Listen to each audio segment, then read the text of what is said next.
get to know one another, and all of that comes through education. So to be in this room on this day for the meeting that we're having is something to tell us about the things that are all coalescing to make sure that this relationship between India and Australia really kicks off. And there are many, many ways in which we complement one another in this relationship.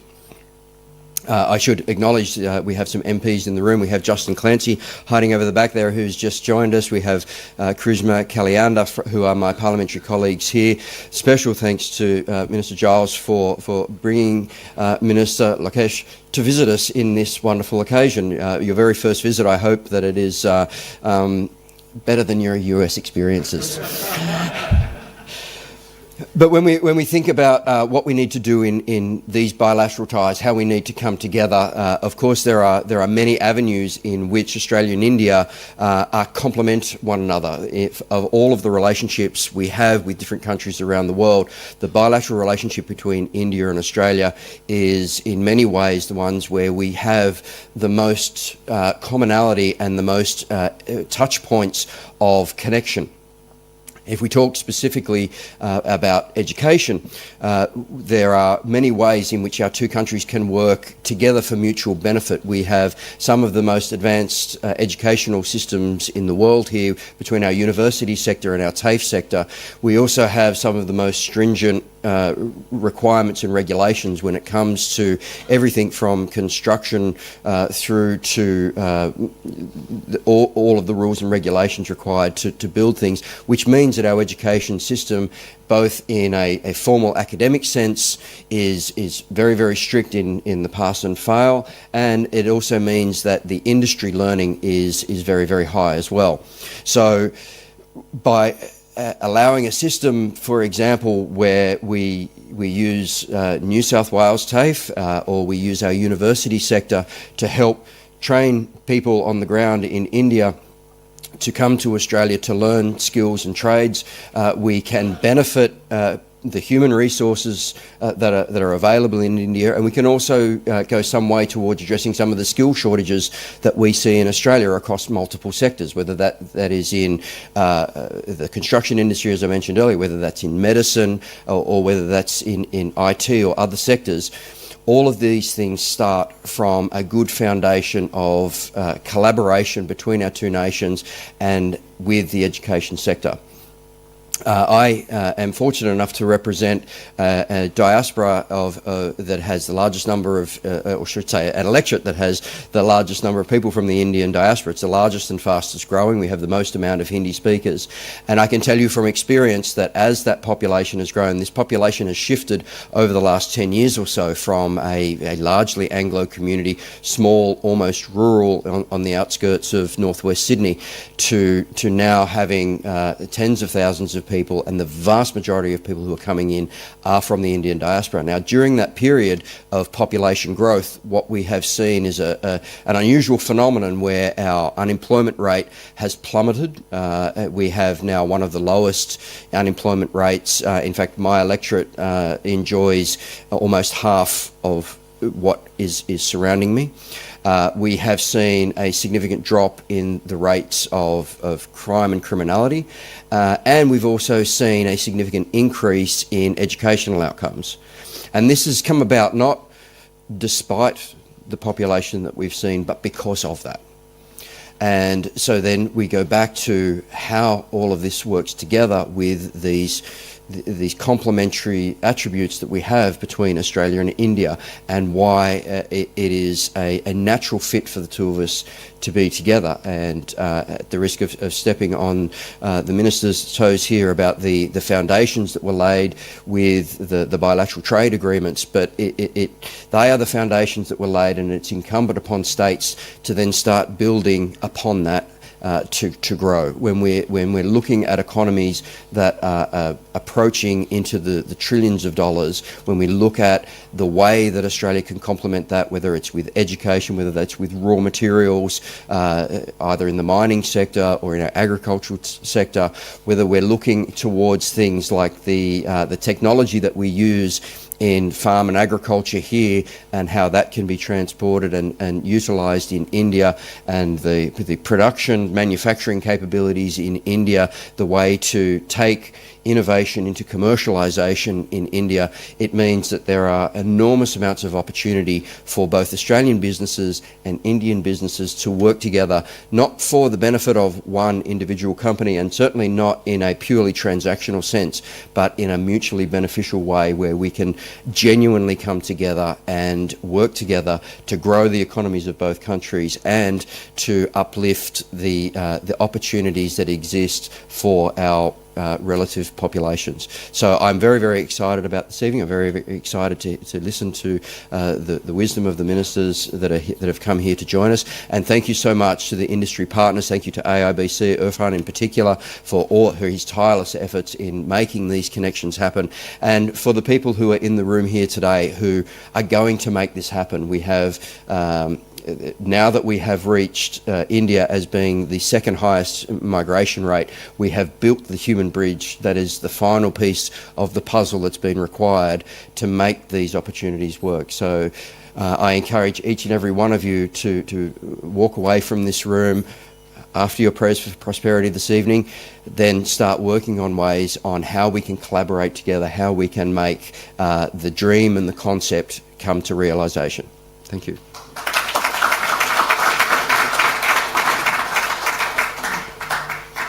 Thank you, Warren, and thank you for those insightful words and impactful call to action. And we'll look forward to again visiting India together with the business delegates to make some of those impacts happen as well. Thank you. Definitely. First landing into Vizag. Yeah. Thank you. Now I invite the Honourable Minister Andrew Giles, the Minister for Skills and Training, Australian Federal Government, to share his thoughts and insights.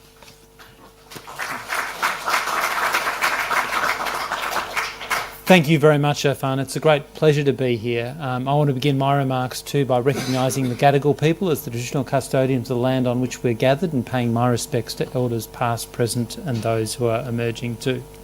Minister Lokesh, it's a great honour to have spent some time with you today, and I really do look forward to hearing your more formal remarks this evening.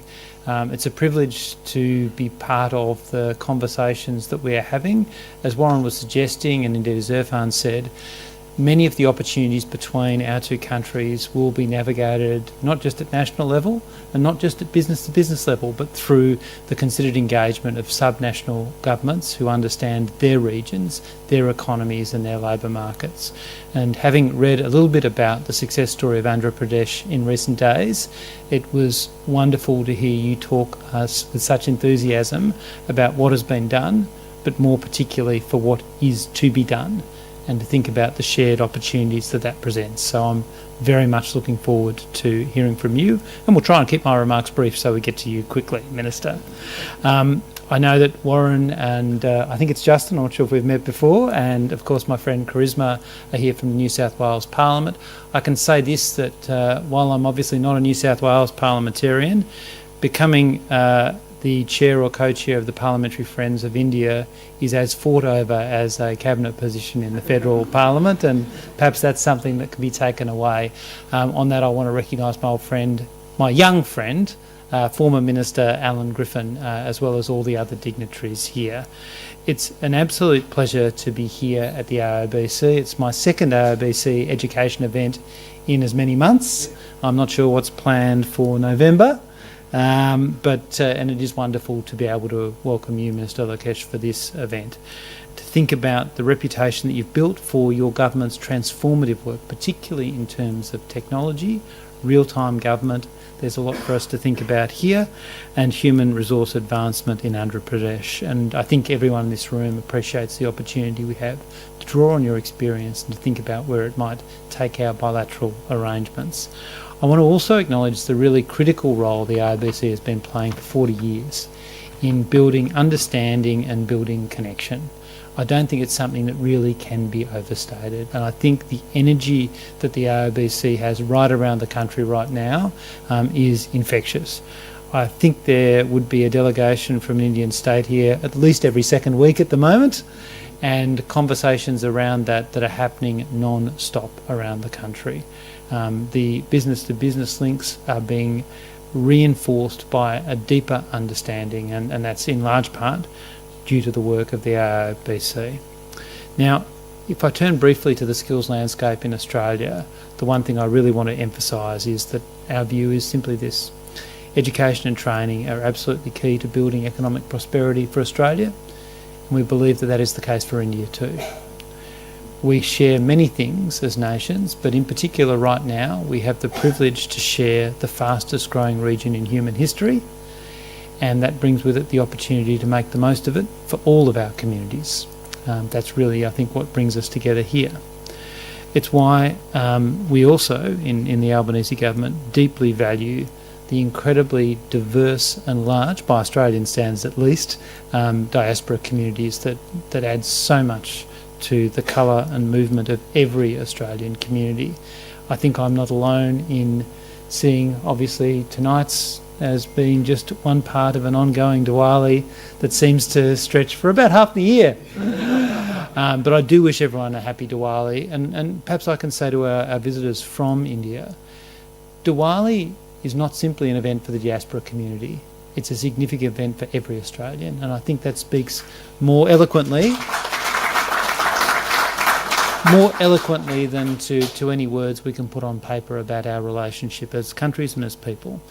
Now, I think about the government of Andhra Pradesh as having identified a number of priority issues for collaboration in education and skilling, particularly renewables and the green economy and secondary and higher education. We've talked also a lot about agriculture too. So I think there are real opportunities because these all resonate strongly with our priorities in the Albanese government, particularly our focus on our clean energy workforce as we approach a similar challenge, although not on a similar scale, it must be said. And looking at skills more broadly, what we have been doing, and Warren touched on this, is how we can work with partners to tackle skills challenges domestically and abroad. I think we can say that we've made significant progress in that regard, in particular by building more cooperative arrangements at a national level, working with our partners in the states and territories through the $30 billion National Skills Agreement, as well as through rolling out free TAFE to deliver training in areas of need. So what I'm trying to do is effectively to emulate what you and your Chief Minister have been doing for quite some time, to use the role of skills and training and the levers that are available to me to look to identify problems and then to solve them by bringing people together in that shared understanding. And I think there are so many opportunities to take this conversation forward. I note that, of course, India, amongst its other attributes, is one of the youngest democracies on the planet. 2/3 of the population under the age of 35, which to me now seems very, very, very young. There's obviously a huge group who are already or about to become the next generation of skilled workers, ready to embrace opportunities their parents couldn't have dreamed of, and those that we can't yet imagine too. And I do think that Australia's vet sector and our higher education sector too are well positioned to be part of this extraordinary transformation of workforce. And that's something that we need to think about through effective engagement and listening, through forums like this, through industry partnerships, and through deepening our people-to-people links more broadly. Because the mutual understanding that is really fundamental to international education is something that can only strengthen the friendships that exist between our countries and their people and deepen the understanding about where we can meet shared needs. And I'm really excited to furthering these connections later in the year when I travel to India with Minister Clare and Assistant Minister Hill. I thank the Minister here for suggesting some minor alterations to my travel schedule, which I'm not sure we can accommodate this time, but we'll see. I think it really is an important opportunity for our countries to discuss in depth, you can only do in a face-to-face setting, how we can realise the opportunities and stare down the challenges that we face. I'm really proud that Australia is and must remain a tertiary education partner of choice. India is Australia's top country for international vet student enrolments. About 1 in 5 of our enrolments are people from India. These students, and even more so I might say, the graduates, are valued members of our classrooms, our communities and our workplaces. And I'm really confident this will only grow through the comprehensive strategic partnership. I look to India's national education policy, only 5 years old now, but a very meaningful document. The internationalisation of education provides deep collaboration opportunities for institutions at both ends. I'm really focused on how Australian vet providers in particular can play a role in meeting the extraordinary skills challenge that you grapple with every day in Andhra Pradesh. A labour market that's rapidly changing and a volume of people entering that labour market that I find hard to imagine. And for me, I do recognise, on the one hand, we have a vet system that is globally recognised. And we're very proud, but we also acknowledge the challenges that we face. I think recognising those challenges domestically and the opportunities internationally can provide a great synergy for us to realise all of these opportunities. So I'm very keen to hear from you, Minister, and I'll end my remarks now, because hearing from you, having the perspective of your government brought to Australia, brought to this beautiful room in Sydney, is fundamental, from my point of view, to making sure that the Australian skills and training system can be all that it can be for people who come to Australia and sending skills offshore as well, but also so that we can more profoundly deepen the relationship and understanding between our people, which I think is fundamental to the future that we both would like to see. Thank you very much.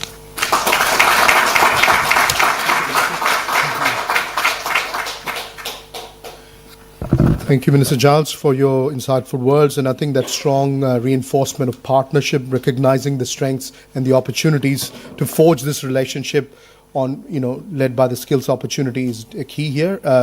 And I think it's a long-term opportunity that we want to share and, leverage. Thank you again, Minister, for your words. Before we hear from the Honourable Minister, Minister Nara Lokesh, we do have a short presentation on the CII Partnership Summit 2025, which is again really showcasing the opportunities in Andhra Pradesh. So to present and showcase the CII Partnership Summit, I've got Mr. Praveen Singh, the Associate Vice President of Andhra Pradesh Economic Development Board, to share some of those insights and the presentation as well. Over to you, Praveen.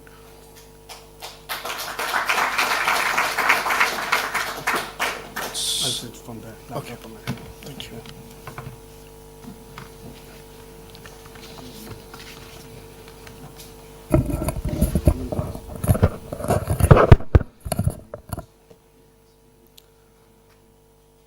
Good evening, everyone. I would like to acknowledge the Gadigal of the Eora Nation, the traditional custodians of this land, and pay my respects to elders, past, present, and emerging. It is my privilege to be here in this iconic and historical place. Leaders, innovators, institutions who share our belief in sustainable and inclusive growth. Today, I bring to you the story of Andhra Pradesh, a coastal, connected, and competitive state that is emerging as India's new economic powerhouse. With a thriving GSDP of $180 billion, deep policy reforms, strategic sectoral opportunities, Andhra Pradesh invites Australian investors to join hands as partners in our next leap of growth. We are fully aligned with India's national vision of Viksit Bharat by 2047, but Andhra Pradesh adds its own bold vision, Swan Andhra Vision 2047. Our national goals are ambitious: a 32 trillion economy, a 6 trillion in exports, 10% of global share, and $20,000 per capita income. Andhra Pradesh's contribution will be significant through value-added manufacturing, future-ready infrastructure, equitable growth across districts. Our transformation is mapped across economic and social indicators with defined targets by 2047. Literacy will move from 72% to 100%. Female labor force participation will rise from 36% to over 60%. Skilled workforce to over 95%. Urbanization to 80%. Economically, GSDP to $2.4 trillion. Per capita GSDP to over $42,000. Merchandise exports to $450 billion.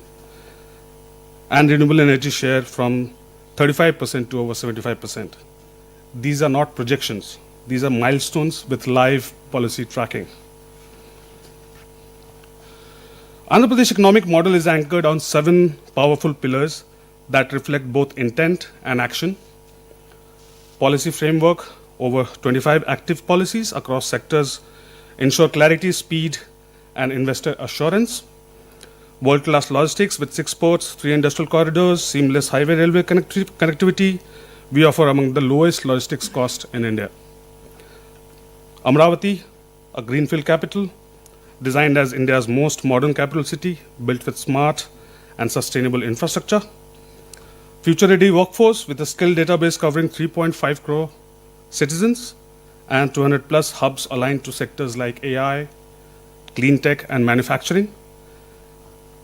Quantum and deep tech, home to India's upcoming Quantum Valley. Green Energy Valley with 160 gigawatt of renewable energy potential.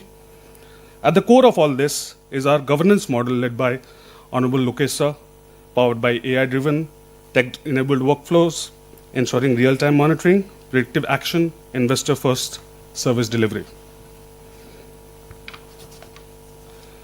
Industrial Policy 4.0 serves as the overarching framework guiding Andhra Pradesh economic transformation. Our reforms are built on 6 principles: speed, product quality, low logistics cost, employment generation, tech readiness, and circularity. Climate action policies include clean mobility, included renewable energy and waste to value recycling initiatives. Sectoral policies span across aerospace, food processing, MSMEs, tourism, minerals, and sports. Technology-focused policies support drones, electronics, semiconductors, space, data centers, and innovation ecosystems. Andhra Pradesh is also India's maritime gateway to the east, with over 1,000 kilometers of coastline, the second longest in India. Our plan is to have port, shipyard, or a harbor every 50 kilometers. Key ports include Visakhapatnam, Kakinada Gateway, Gangavaram, Machilipatnam, Krishnapatnam, Ramyapatnam, Mulapeta. Australia as a maritime economy will find strategic logistics and shipbuilding opportunities here. Andhra Pradesh is also creating global competitive aviation and aerospace cluster across Kurnool, Tirupati, Danakonda, and Madakasira. The Civil Aviation University at Bhogapuram will train more than 5,000 aviation professionals annually. From drone manufacturing to sustainable aviation fuel, AP is ready to partner with Australian OEMs, training academies, and MRO majors. AP also offers a massive land bank of over 41,000 acres aligned with the 3 industrial corridors, which is no other state in India is having in the country, which is government-approved industrial corridors. Visakhapatnam, Chennai Industrial Corridor, Chennai-Bangalore Industrial Corridor, Hyderabad-Bangalore Industrial Corridor. This land is ready with utilities, zoning, and trunk infrastructure, ideal for plug-and-play projects. We have also identified high potential clusters in petrochemicals, which is in Mulapeta and Krishnapatnam, food processing, Rayalaseema and Godavari belt, iron and steel, Kadapa and Anantapur, pharma and medtech, Visakhapatnam, electronics, Tirupati, Koparthi. These are the names, but these are the clusters which we are developing in the state. Renewable energy in Anantapur, Kurnool and Kadapa. Each cluster is policy backed and investment ready. Amravati is being built on a model capital city, combining strategic location, thematic city zoning, world-class institutions, smart infrastructure and utilities, with access to highways, ports and airports. Amravati offers a compelling destination for urban innovation and administration. Andhra Pradesh is also one of the first Indian states to commission a green hydrogen valley, with goals across indigenous hydrogen manufacturing, clean fuel-based startups, R&D clusters, and global academia collaboration, with 160 plus gigawatt of RE potential. This is a natural fit for global clean energy firms from Australia.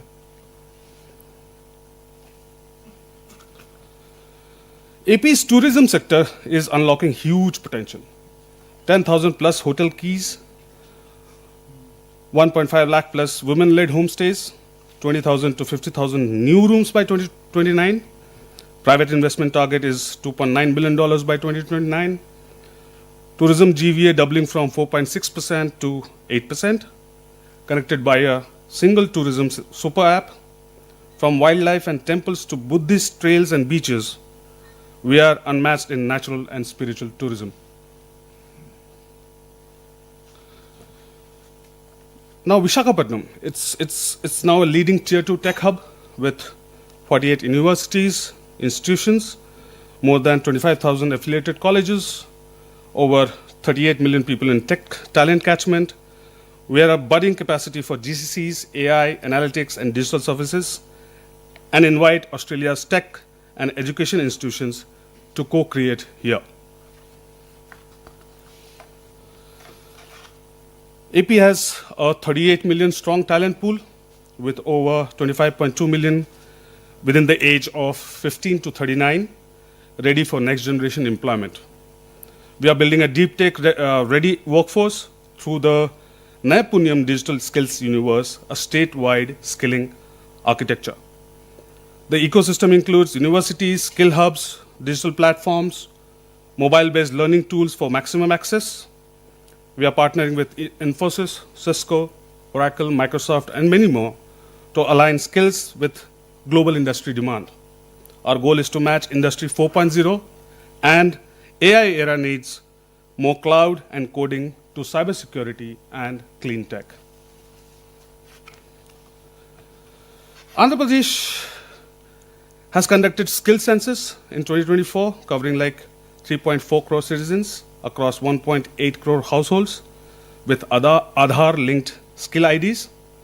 Institutional reforms include a new skill university, 26 skill colleges, and over 200 skill hubs backed by a budget of over 1,200 crores. Education reforms are aligned with national education policy, featuring bilingual learning, tribal inclusion, and a new 5-tier school model. Global partnerships include Oracle, IBM, Suzlon, and PMKVY. Sectors focus spans IT, wherein 4 lakh has been trained, manufacturing, wherein 94% of them has got a placement, green energy, and healthcare. Cumulative employment impact includes 28,000 placements, 15,000 skill spoke jobs, and 9,400 crores in inclusive education support.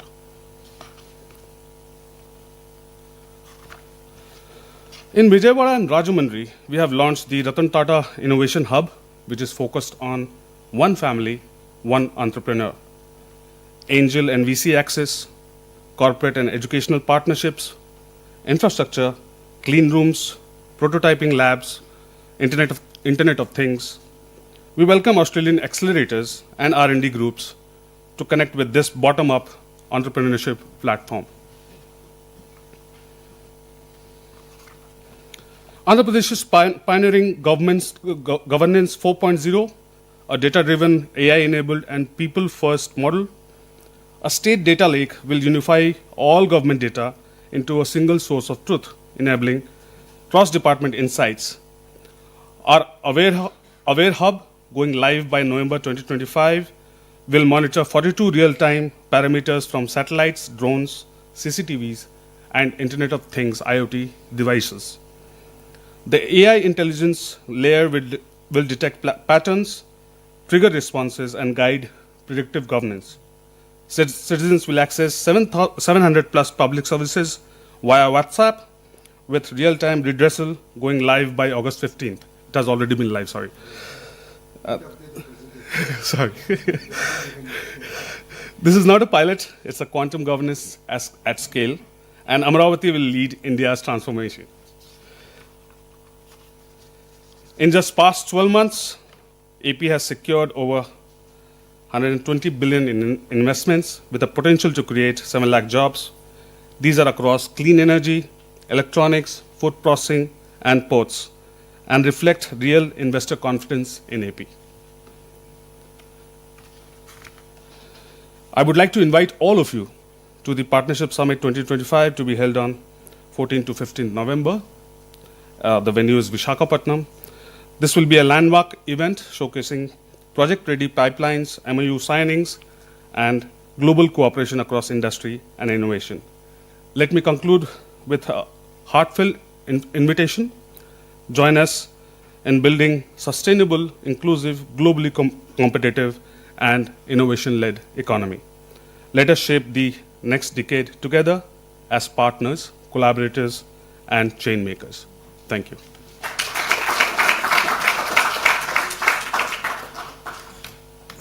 Thank you, Praveen ji.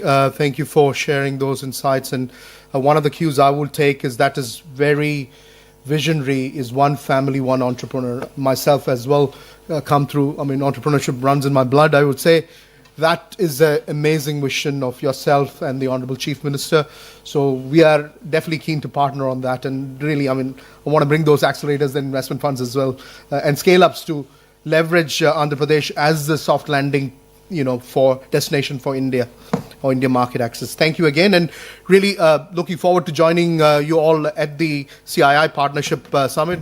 Definitely, I'm looking forward to going and looking forward for the other businesses to join as well. So without much ado and without any further delay, I want to invite the Honorable Shri Nara Lokesh, the Minister for HRD and IT, Government of Andhra Pradesh, to address the gathering, and everyone's looking forward to hearing from you. Thank you again.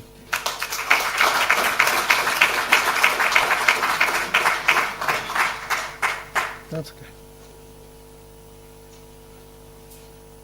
A very good evening. Thank you very much for having me here. I would like to specifically thank the Honorable Minister Andrew for spending almost a better half of a day with me and sort of welcoming me and explaining to me how Australia works, especially on the skill side of things. So really appreciate your time. I'd like to also thank the Honorable Member of Parliament, Warren, who's here, Justin, who's also here, and Karishma. Thank you very much for hosting me. Wonderful place, historical building. Let's wait and watch whether democracy is really working or not. Interesting times we live in. So if Praveen has not done his job in convincing all of you, I'll take another shot at it. So I'll give you 3 specific reasons why you should look at Andhra Pradesh. The first one being is we have a leadership with a track record. So for those of you who don't know Mr. Naidu, this is his 4th term as Chief Minister. He's a 75-year-old young man. When you meet him, you'll understand it why I said he's young. He's very young at heart. He comes with abundance of energy. But what makes it different this time around is he's backed with a young team. So 50% of the legislatures are first-time MLAs. 17 out of the 25 ministers are first-time ministers. So he's backed with a very young team with a lot of fire in the belly to get things done. And that's what makes it different. And Mr. Naidu is the reason why Hyderabad is what it is today. And people were kind enough to give him an opportunity to build a legacy all over again. And he's now doing it with the new Andhra Pradesh, divided Andhra Pradesh. The second reason is speed of doing business. And I can give you 2 specific examples of it. One, I'm sure all of you have followed the Google's announcement.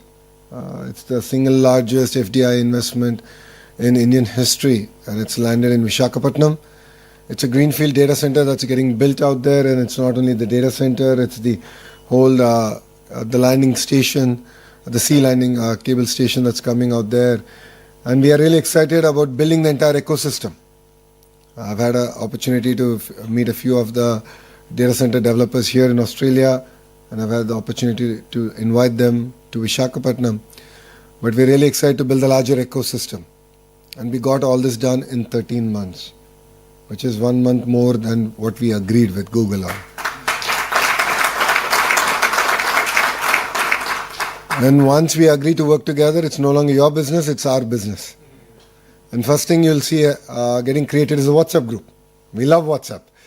So WhatsApp group gets created on a daily basis. We actually review these projects. So I'm on good 25 groups now. On a daily basis, projects are reviewed. There's an update that goes out from my office and the respective ministers, because these are all cross-functional. So one example is Reliance is investing big into CBG, compressed biogas project, where they're making compressed biogas from Napier grass. And I have the energy minister on the group, I have the minister for revenue, which is land, on the group, because they're going to take land on lease from government and actually want to grow grass. And on a daily basis, the project is updated, and if they don't update, then I get involved and said, what's the status update, where are we, what's the target, where do we stand? Another example of speed of doing business is the work that we've done with ArcelorMittal. ArcelorMittal is building India's largest steel plant, south of Visakhapatnam. And again, we got this done in 15 months. So from the day we agreed to agreeing on the incentives, getting the land done, environmental hearing, getting all the clearances. So this is not MOU, this is grounding. We are not here to sign papers. We are not here to do MOUs. We actually want to deliver on the field. So the 120 billion that was actually explained and the marquee brands that are coming to invest are all being grounded in our state. And the 120 billion have been agreed upon only in the last 16 months. So that's the pace at which we are moving in Andhra Pradesh. And if there's one thing that I can compete with the other states on, it's going to be speed of doing business. So in the past, you've heard of ease of doing business. So now we mean speed of doing business. There were days when we've cleared proposals in 3 days. So there are 3 layers where they get approved. One is SIPC and SIPB, and then the cabinet. It happened in 3 days. So that's the pace at which we're willing to work, and we're really excited of getting your business down in Andhra Pradesh. The third reason why you should consider Andhra Pradesh is we are a startup state. We are hungry, we're eager to get things done, and we can get things done as of yesterday. And as a political establishment, we are a regional party, but then we have national interests at heart. So we believe that we can positively influence policy at the federal level, which I believe which is good for the nation. And in the whole process, Andhra Pradesh has the first mover advantage. And this is not the first time we're doing it. We've done it in the past with privatization of airports, deregulation of the telecom sector. Mr. Naidu led the initiative around digital currency. And now we've done that in data centers. So we positively influence policy. And that's something that we can do. And that's what makes us very unique and different from other states. I'm sure quite a few states are eyeing for your investments. And I think it's very good. I always believe that if states compete, India wins. And that is the new India that we're talking about. And it's exciting times under the leadership of the Honorable Prime Minister Shri Narendra Modi ji. Delivering the $30 trillion target will be done. No second thoughts about it. And in the process, Andhra Pradesh will be a $2.4 trillion economy. And as a state, we are leading a lot of the initiatives of Government of India from the front. So I'll give you an example. Labour reforms. We are specifically asked by Government of India whether we can spearhead. Out of the 9 reforms, we got 8 of them done in 15 days. 1-5, not 5-0. So we got it done. And the other one in the next cabinet, we're going to actually clear it. So we are leading from the front in terms of reforms. And Mr. Naidu believes that we should support reforms because that's the only way we can remove the shackles of bureaucracy on the state growth and governance. So that's what makes us very unique. I think these are 2 clear examples I've shared. And I love Visakhapatnam. For people who are familiar on the Indian territory, if Bangalore were to marry Goa and have a child, that will be Visakhapatnam. It's best of both worlds. It's exciting space. The greater Visakhapatnam economic corridor is slated to be a $1 trillion economy. So we are already planning for it. After the announcement of Google, there's so much of excitement, energy that has come in. And we've already started working on the greater economic region, planning all the hard and soft infrastructure that needs to come in, because we don't want to have the same trouble that our neighbors are having today. So it requires a certain amount of visionary leadership that, of course, we already have. And it's Mr. Naidu who's leading it from the front. So I invite all of you to please come down, spend 2 days with us. I think you'll be able to understand the raw energy we have. We have amazing speakers lined up. It's an amazing conference. While the greater part is going to be about Andhra Pradesh. It's still about India. And quite a few states are also coming, and they're going to also pitch their states. And what a better platform than Visakhapatnam, where other states can also pitch. And it'll showcase, again, new India, where states compete and the nation wins.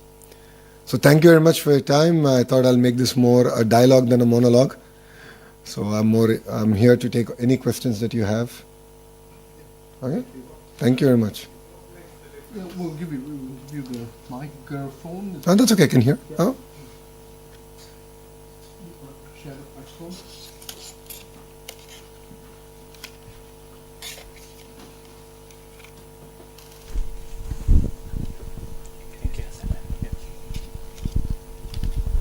Sorry, I'm Shravan Kumar. How are you? Great. Yeah, so what makes the difference from the past government to yours? Because the pain I had personally with the investment, so-called, with the previous government, and then I lost my father, been fighting with legally, politically, everything. What makes the difference with your government then? Well, people have spoken. We won 94% of the seats we contested. Yeah. It's a clear mandate given to us to create jobs.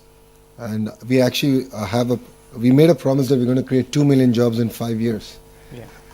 It's a very bold promise, and that's why I'm here. That's what brings me to Australia. And I think day after tomorrow, the Honorable CM is going to UAE. We've done roadshows in Singapore. I was in London. We've done some very exciting work there. But see, one thing if you notice is that, yes, there was a little bit of pain in the last 5 years, but the policies that we created, or companies that landed in Andhra Pradesh between 14 and 19, Kia and few others, though they had challenges, but none of the incentives or the policies that we came could be overturned. Because whatever we do, the policies that we come out, have a strong institutional framework that stand the test of time and politics. So this is Mr. Naidu's 4th term. It's not his first term. He's a very seasoned politician. He understands the importance of system policies and ability to implement them. So if you've seen it in the past 10 years, 9.5 years of his, between 1995 to 2004, and then 14 to 19, and now, it comes with strong backing and policies. So that's what really helps. And the mandate is clear, 94%. I mean, it's with a lot of humility we take that, and we are here to deliver on our promises, which is to create jobs. And in the process, we'll end up creating a vibrant economy called Andhra Pradesh. Thank you.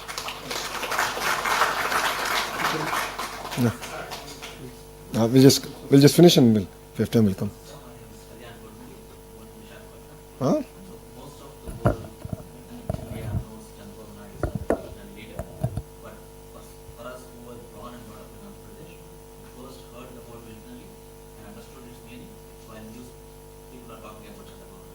Very kind of you. Visionary activities 25 years ago, by the budget, getting all the government employees to do clean and green programs. IT is just one of them. As well as because we criticized a lot at that time for getting a gold plus. He still is being criticized. Okay, that's, it's visionary's job to lead from the front, while critics will criticize, yes. And that's what made Hyderabad work. It's Yep. very excited, sir, that because he's back with this next generation. My question to you personally, sir, is how do you keep up with managing your bosses and your father's expectations? Do you think you can outperform this expectation? It's a good question. Oh my God. I think I'll lose my job by the time I go back to Andhra Pradesh if I answer that question. So Mr. Naidu is an impatient politician. So we jokingly say that if you can carry 10 kgs, he'll give you 12. If you can carry 12, he'll give you 15. So he ups the bar, but that's what makes it really exciting. And that's why you see a lot of youngsters working for him. And he mirrors the energy and the commitment that the Honorable Prime Minister has for the nation. And there's this new term called double engine sarkar, which is double engine train government in India. It's called double engine government. That means it's the same government in the state and in the center. I say we have a double-engine bullet train Sarkar, which is 2 engines, bullet train government. Because you have Mr. Naidu and you have the Honorable Prime Minister. They bring raw energy and passion. Both of them are 75 years old, but you don't see that age on them. But we're leading from the front, and that's what makes it very unique and exciting. I think it's very difficult to live up to the expectations of Mr. Naidu because it's a moving goalpost. The closer you get, keeps going. But it's a very rewarding experience. I've been working with him now for almost 12 years. I've joined his team in 2013, 12, 13 years now. It's been an exciting journey. It's been extremely rewarding because all the hard work is now paying off. An example of it is Google. We bought Vizag from being an old steel city to now a data city of the world, and bringing Vizag on the global map in terms of data connectivity. And this is just the beginning. When he set the goal of doing 6 gigawatts, when I came up with the policy, a lot of the critics said, you don't even have 6 megawatts. So where are you going to get 6 gigawatts of data center? Here we are, 16 months later with 1.5 gigawatt signed, close. So SIFI 500 megawatts, a gigawatt of Google. And rest assured, I think in the next 18 months we'll finish 6 gigawatts. So that's the kind of energy that's there. And one of the reasons we're able to do it is, again, it's end-to-end, right? You saw the presentation where we spoke about renewable energy, world-class talent, and then, of course, the ecosystem. So renewable energy is big in Andhra. So we have the solar, wind, the pump storage, hydro projects that's going to power all these data centers. So I think that's what makes Andhra Pradesh very unique, because we can offer an end-to-end solution that I believe majority of Indian states cannot. So, thank you.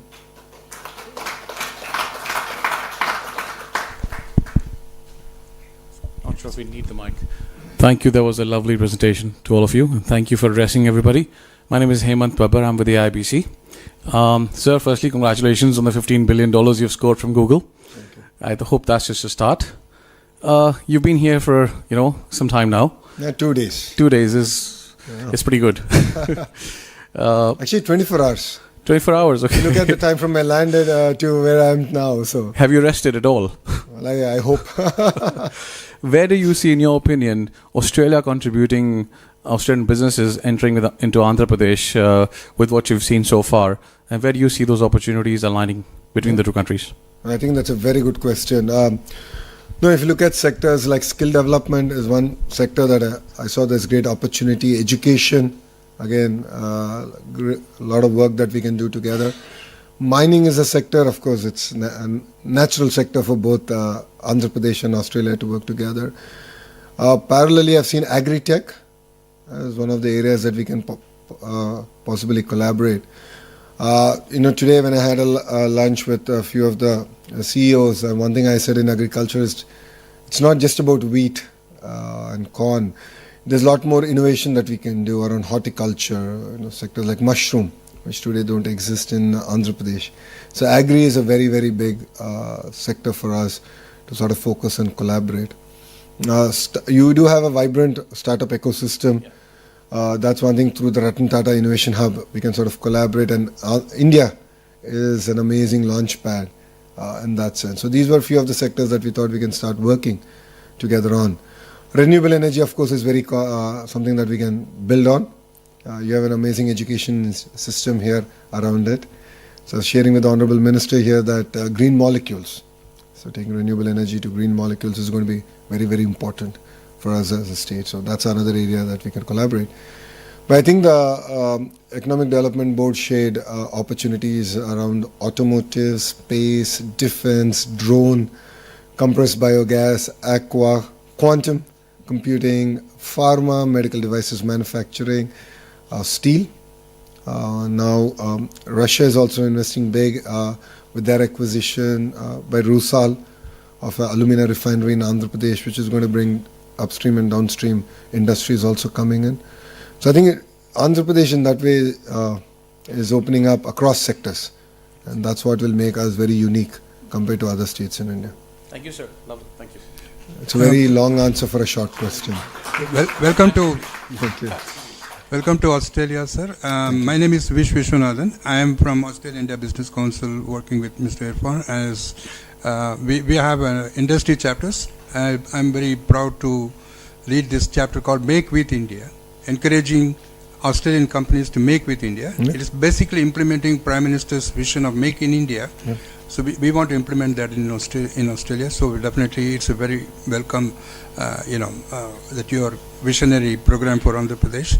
I mean, what we would like to suggest is, apart from the sectors one of the promising sectors which is definitely there is the health and pharmaceuticals.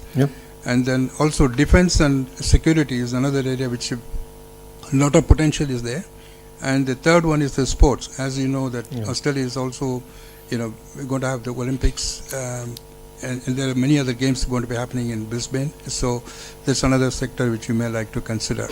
So together, as to assist you from Make in India point of view, we are there to assist you. No, thank you for bringing up sports. I believe that's very important. It builds a lot of character and resilience. I'm getting an opportunity to meet quite a few of the universities and understanding the sports program. A few of them who are very specialized on sports, and I'm looking at actually bringing them to Andhra Pradesh and trying to build the entire ecosystem. Because as you know, India is predominantly about cricket, and we want to go beyond it. And that's one area we are looking forward to collaborating. Defense, the Economic Development Board presentation had defense as one of the focus areas. You'll be seeing announcements coming soon in that sector also. So we are very focused on that.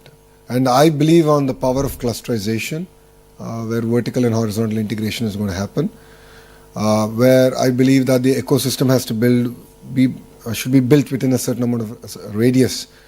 And it should be end-to-end. It shouldn't be sporadic. It shouldn't be about just one company. So whenever I meet a Fortune 500 company, the question they ask is, what can I do for you? I'm like, give me a Rolodex of all your suppliers, because I want to go chase them. Then you'll have no other opportunity but come to Andhra Pradesh. So this is something I've asked quite a few of the companies, and they were gracious enough to give it to me. And now we're building that. We're doing that across defense, we're doing it across aerospace, we're doing it across space, because there's a lot of private launch pads coming. So that's the vertical bit. And the horizontal bit, which I shared with the Honorable Minister today, is education, skills, testing. All this has to be common infra that we provide. So that's where I believe in the power of clusterization, and each district, which is the administrative unit in India, should be focused on one specific thrust area and build competencies around that. So that's what we're doing in Andhra Pradesh. And I believe that's what will make us unique compared to other states in India. Wish you good luck. Thank Thank you so much. Maybe we'll take 2 questions more. Yeah. No? Ladies first. Okay. No, ladies first. Ladies first.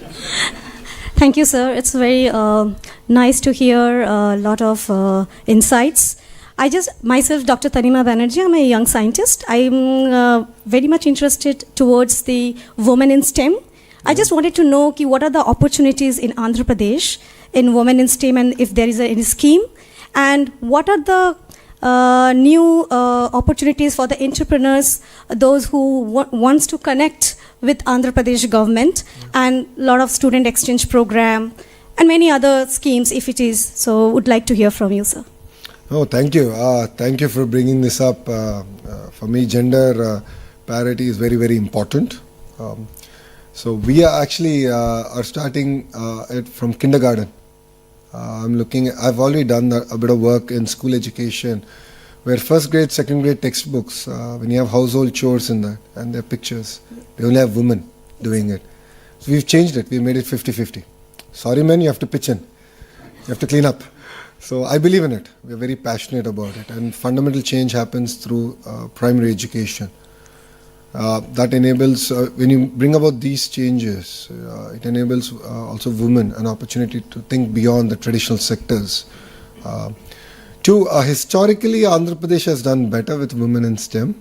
As a political party, we take a lot of pride and credit for it, because the founder of the party actually created a university just for women, which is in Tirupati. Padmavati University is just for women in Tirupati. So Andhra Pradesh that way has done far better than other states of getting women more into IT and STEM in extinction, I think we can do a lot more. I agree, exchange programs are important, and we had, again, an opportunity to talk with the Honorable Minister and few of your other political leadership here to explore those. In terms of entrepreneurship, that's where the Ratan Tata Innovation Hub comes. Today it was about a larger presentation, but Ratan Tata Innovation Hub is, the main hub is in Amravati, the main center, and then you have the nodes that are out in the major economic zones. They're all being mentored by industry. So the RTIH main hub is done by the Tatas themselves, one by Adani, one by JSW, one by Mega Engineering, one by Greenco, which is the largest renewable energy company in India. So that we got all of them to mentor, because it's not just about money. Especially for startups, they need mentoring, they need access to market. That's what we're doing. And it's being led by a young IAS officer she's from IIT Kharagpur, who then went on to the Indian Administrative Service. So we've identified even administrative leadership that can support the political will to get things done. So we aligned that. So with the Ratan Tata Innovation Hub, it's just the beginning, because I think we're a month old in RTIH, but we have a clear trajectory in terms of what we want to deliver.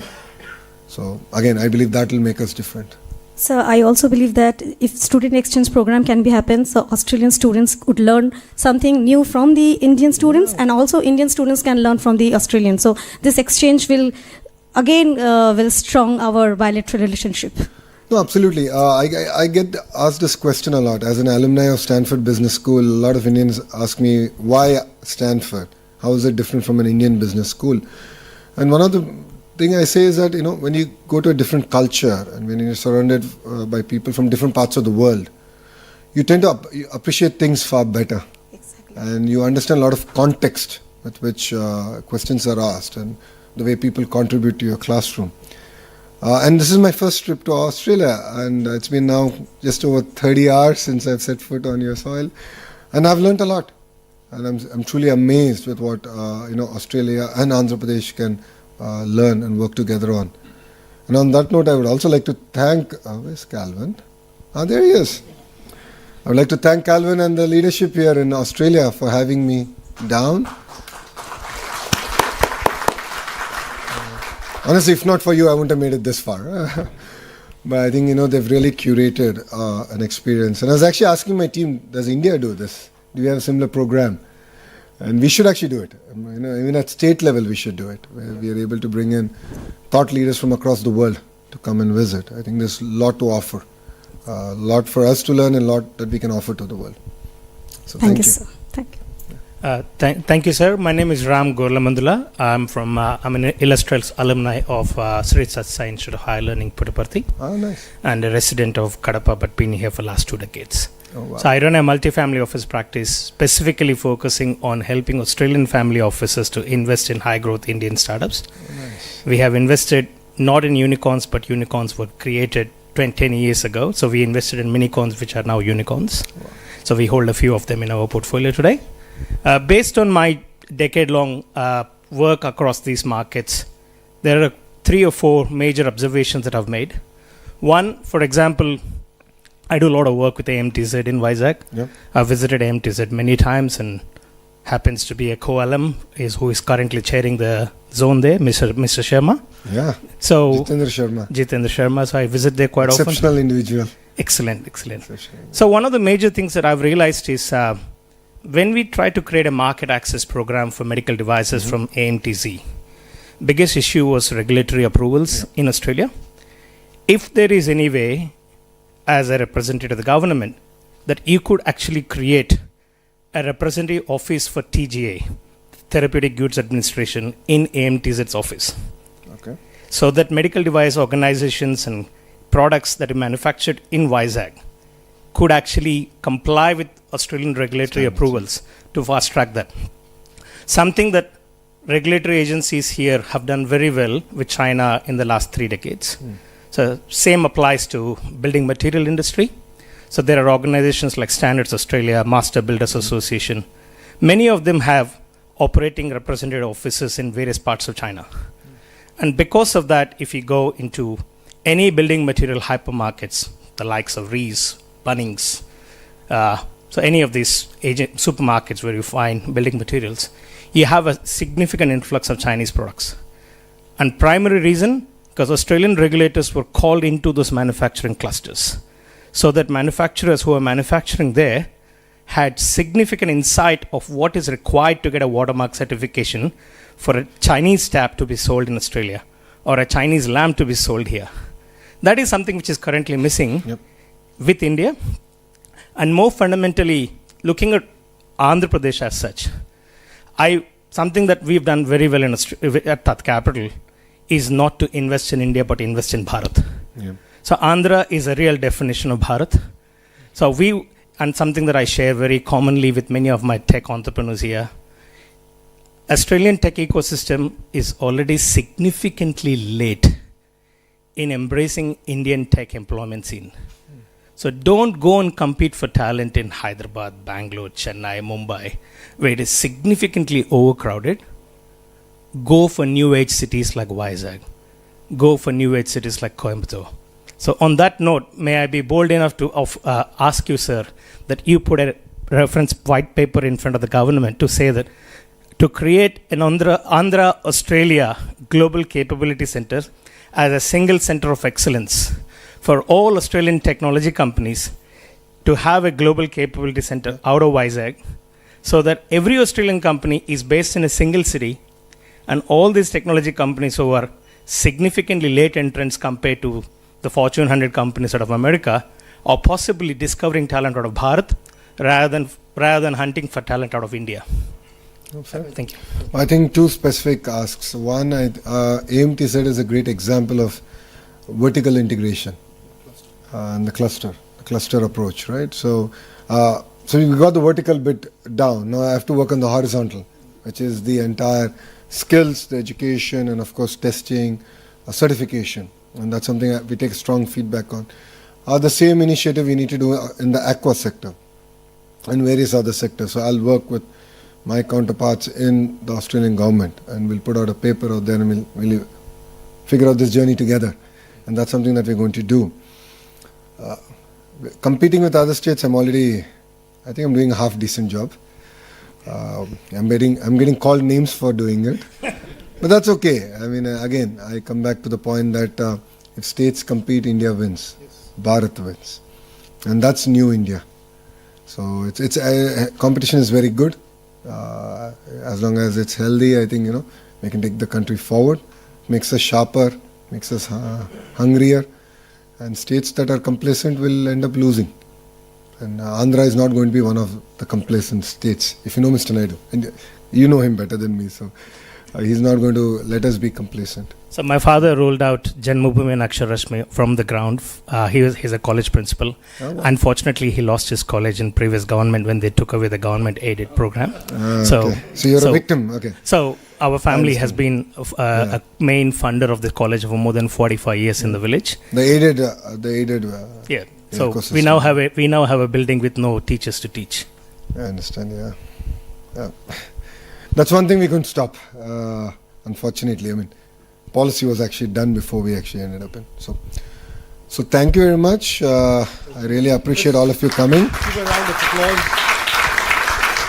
I know it's Diwali, and thank you very much for coming here. I'm sure you have to go back, be with your families. I think we'll do it offline. I think a lot of people have to go home. And just because I'm away from my family doesn't mean I take you away from your families. So I think it's very unfair. But happy Diwali, and thank you very much for having me. To the Indian Consul General, thank you, sir, for joining us. He's been a great supporter of Andhra Pradesh. Sir was kind enough to be part of the Telugu diaspora meeting we did yesterday. And I think yesterday's event shows raw energy and passion that Australia and Andhra Pradesh can do amazing work together. So I take your feedback loud and clear. I'll take your contacts from the partnership that we're going to forge here. And I'll be in touch, and I look forward from hearing from all of you, and I look forward to hosting you in Visakhapatnam, which is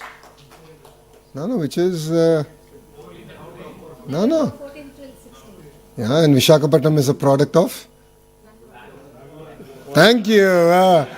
So, Krishna, you're coming down, that's clear, right? It's an offspring of Bangalore and Goa. I'm from Kerala, so probably a little bit. Thank you very much. Jai Hind.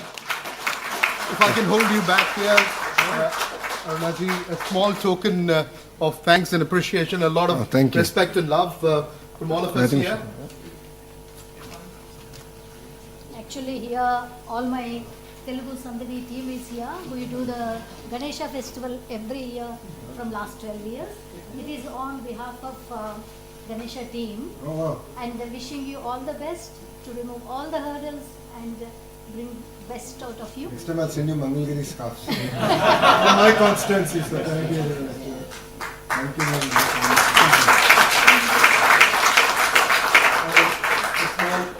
Token as well. Boomerang? Yes, boomerang. And Kangaroo. Everyone will be happy. Koala. My son wanted a real kangaroo. Back and back.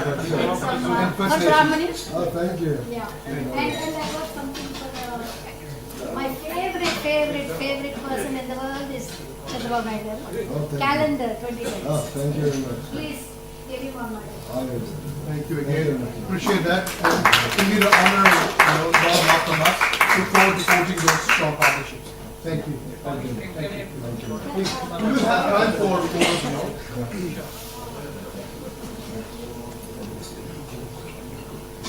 Please do be seated. Please do be seated. We'll be wrapping the session shortly.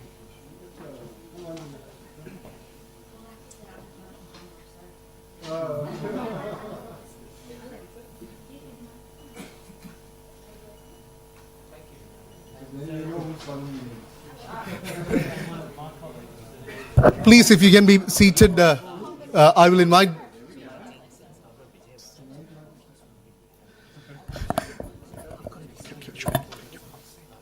Please do be seated. We'll just wrap up the session and there'll be opportunities for interaction and also photo as well. So I invite Dr. S. Janaki Raman, our Consul General, to felicitate and also share his special remarks. Please be seated. Just for a short while. I promise I won't take much of your time. Thank you very much. First of all, thank you very much, Honorable Minister, for coming to the city and to Parliament, having a fruitful discussions, with you. As I always say that there is a momentum between Australia and India, and such visits of ministers with proactive business in mind will definitely be captured in the strengthening our business relationship between India and Australia.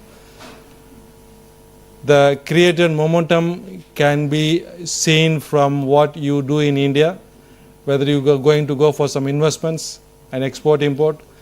Andhra Pradesh has a huge potential for export into Australia, as well as, very much in want of investments coming from the Telugu-speaking diaspora, Australians and various other communities, into Andhra Pradesh. We have received a number of delegations in the past from Andhra Pradesh for, attracting our roadshows for business. I'm sure, such visits will important. I'm going to tell you such visits, what does such visits make? Such visits will develop trust between two countries. Such visits will create a credibility between the two countries for investments and business, and with the credibility and trust, and then I think we can build our strength on the business and various people to people or any other relationship that have been spoken in the last 2 days. So as I said, I won't take much of your time. I just leave you here with a good night and happy Diwali. Last simple slogan I always say: design in Australia, make in India. And Andhra Pradesh is there to welcome you for any of your innovations for a large scale manufacturing. And that is what we have been hearing the last 2 days. And that is my mission in Sydney. My office is a point of contact for any business with any states in India. And especially with this, with minister's visit, we will have more focus on Andhra and various other states. Thank you. Thank you, Dr. Janaki Ramanji, for your kind words and being the pillar of strength as well. And definitely it resonates with us, design in Australia and manufacture in India, something which we would love to forge as well. And as we also believe in the future made in Australia, is to partner with India and this new India where Andhra Pradesh is a strong bullet engine, double engine force to reckon with and collaborate as well. Without much delay, I would just quickly acknowledge all our partners here for this event, the Parliamentary Friends of India for New South Wales, Warren and the team here, the Consulate General of India, Sydney, and also the support from Department of Foreign Affairs and Trade. Calvin, you and your team, thank you for helping us coordinate. The CII team, our MOU partners, New Edge, the event host sponsor, Ravi and team, and our national sponsors, Commonwealth Bank and NIB. I wish you all a great, happy Diwali. Enjoy a great evening and rest of the days as well. We look forward to collaborating and hosting a delegation at the CIR Partnership Summit. If you haven't reached out, please reach out to AIBC. We'll be keen to facilitate and facilitate this delegation. We're already seeing a lot of interest. So if you want to be part of some amazing showcase and opportunity to leverage, and I've always felt this is not only an opportunity to leverage what is happening in India, but global opportunities partnering with India. So that's something which would love to curate as well and working along with you all. And please do reach out to AIBC and join us as well as we shape this future of Australia-India business-to-business relationship, forging those closer people-to-people linkages as well. Enjoy the evening and look forward to interaction and some more photographs as well as we are here for another 10-15 minutes. Thank you again. Look forward to interacting. Have a lovely evening.